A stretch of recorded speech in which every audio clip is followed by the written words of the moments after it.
देखिए, अगर आप मानव शरीर को भीतर से जानते, आप खुद ही इस पर गौर करते। बस देखिए कि जब पेट में खाना मौजूद होता है तब शरीर कैसा महसूस करता है, और जब पेट खाली होता है तब शरीर कैसा महसूस करता है। आप पाएंगे कि आपका शरीर और दिमाग बेहतरीन रूप से काम करते हैं जब पेट खाली होता है।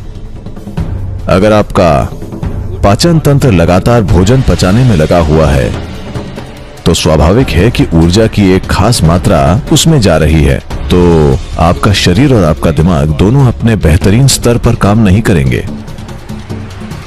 थोड़ा थोड़ा खाने की वजह से शायद आपको आलसपन महसूस न हो, लेकिन आप पाचन की प्रक्रिया को रोक नहीं सकते। भोजन करने के बाद जब पाचन की प्रक्रिया शुरू होती है तो हर जानवर नीचे बैठ जाता है। वो बस बैठ जाते हैं क्योंकि दूसरी चीजों के लिए पर्याप्त ऊर्जा नहीं बचती है, चाहे वो मांसाहारी हो या शाकाहारी हो। हर जानवर खाने के बाद नीचे बैठ जाता है, और ये इंसानों के लिए भी एक प्राकृतिक जरूरत है। खाने के बाद वो बैठ जाना चाहते हैं क्योंकि दूसरी चीजों के लिए पर्याप्त ऊर्जा नहीं है। अब आपको लगता है कि दिन में थोड़ा थोड़ा खाकर आप पूरा दिन एक्टिव रह सकते हैं। आप रह सकते हैं, लेकिन अपनी पूरी क्षमता के साथ नहीं।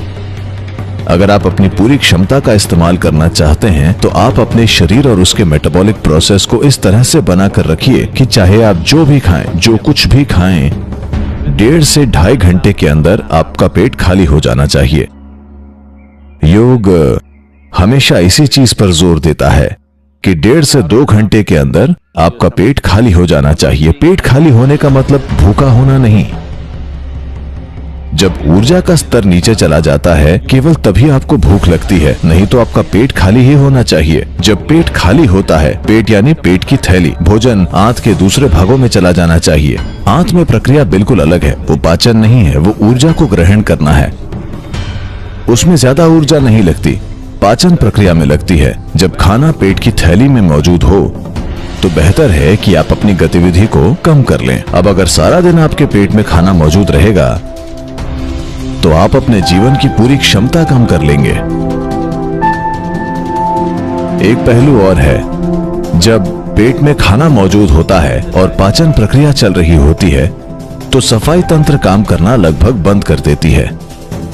80% तक उसका काम रुक जाता है। जब मैं सफाई तंत्र कहता हूं तो ये कोशिकाओं के स्तर पर है। शरीर का जो शुद्धिकरण हो रहा है वो लगभग 80% तक रुक जाता है, या यूं कहें कि वो सारी गंदगी जो शरीर के बाहर निकलनी थी वो अब नहीं निकलेंगी, जो कुछ समय के बाद आपके लिए तरह तरह की समस्याएं पैदा करेंगी।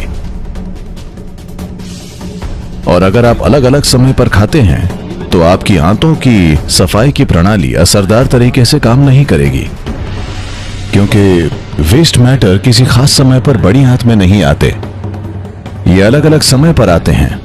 तो आपको उसमें भी प्रॉब्लम्स होंगी। इसीलिए आपका पेट भी पूरा दिन साफ नहीं रहेगा। पेट साफ न होने का मतलब है आप प्रॉब्लम्स को न्योता दे रहे हैं। आपका पेट हमेशा साफ रहना चाहिए। योग में यह बहुत ही महत्वपूर्ण है।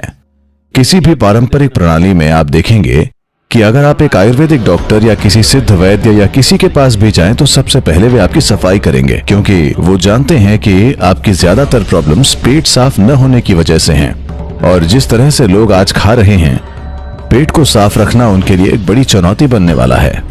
मान लीजिए कि आप हमेशा की तरह एक भरपेट भोजन करते हैं, एक भरपूर भोजन, और बीच में या तो हम कुछ न खाएं या अगर हम बहुत एक्टिव हैं तो कुछ फल वगैरह खा सकते हैं। तो आप देखेंगे कि आपका पेट हमेशा साफ रहेगा। और लोगों को इसे आजमाना चाहिए। खुद को एक दिन साफ करके उन्हें देखना चाहिए कि कैसा महसूस होता है। अचानक आप अपने भीतर कुछ हल्का और सुंदर महसूस करेंगे। हर दिन आपको इसी तरह महसूस होना चाहिए।